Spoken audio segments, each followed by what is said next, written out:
only saw myself.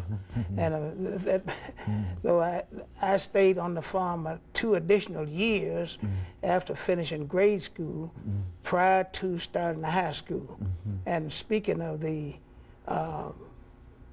Army, I went to be drafted, and of course because of a childhood accident, I was not accepted, and so I was 18 at that point. So a bus started coming within a mile of our house, and for colored people, or white people apparently, I thought it was a pretty good thing at that point to that colored people should have an opportunity to go to high school 10 miles away.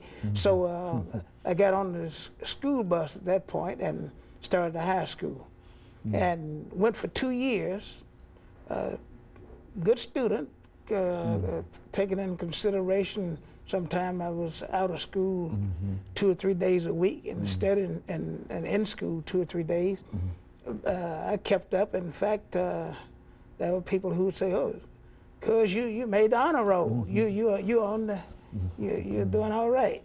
And after 2 years, of course, I'm almost 20 years of age.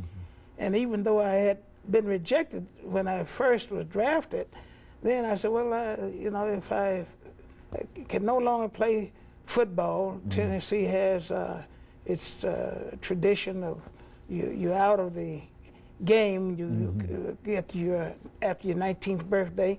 So I said, maybe I'm going to volunteer for the Army. And went to the Army, volunteered, made a good score as I understood, because there was no great demand for soldiers in 1947, war having been completed in 1945. So I went to the Army, was accepted in the Army, in Korea twice, and then after that went to Tennessee State and subsequently Tuskegee. So I was there again. Well, I'm traveling, breaking new ground every time I trod on something, but I'm moving on. So that's how I got to college. That granted me college education, GI Bill. I had some pretty high sights. Somehow I didn't know how I was going to get there.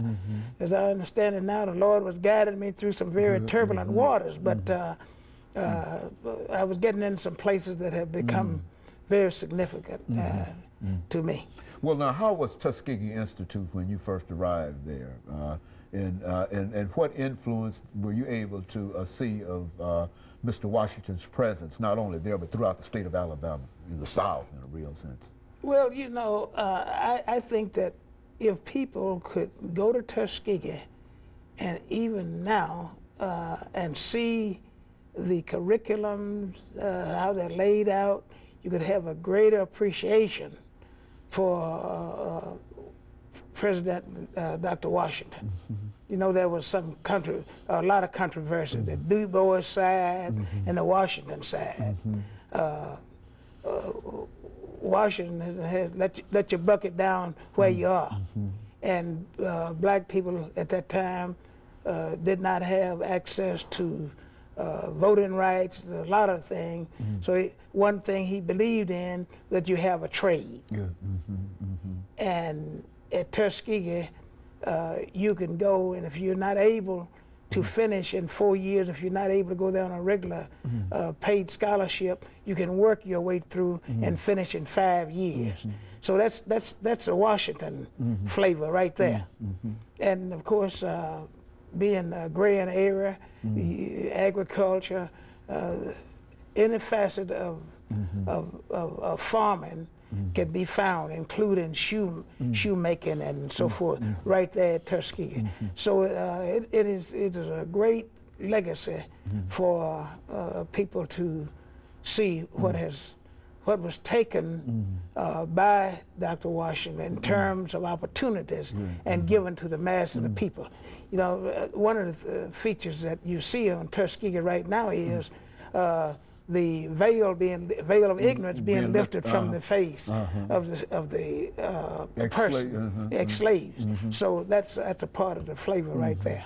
And all of that had a tremendous impact, even on you in 1947, many years after after Washington himself. Well, I went to Tuskegee to the School of Veterinary Medicine in 1956, and that was a critical time because the NAACP, speaking of the NAACP, it was disenfranchised from the state of Alabama. That should tell black people now, if you want to know what the NAACP does or what it has done, it shows you that it was the kind of force that people who could just make their own laws almost on technicalities. You don't reveal your membership roll, then you're not registered in the state of Alabama. We're disenfranchised. You can't operate. So that made Tuskegee, being as heavily as it was with black population, a greater force because you had people there thinking, how are we going to get out of this abysses of racism? So you have organizations coming into being like the Tuskegee Civic Association, which Dr. Gomillion headed for so many years and dealt with the gerrymandering, for instance. That's one thing. Tuskegee, unlike any other county probably in the... Dr. Kimbrough, let me interrupt for the second commercial break, and after which we'll come back and then we'll allow you to continue this conversation. And of course, we'll be back with our audience following this very, very short commercial break.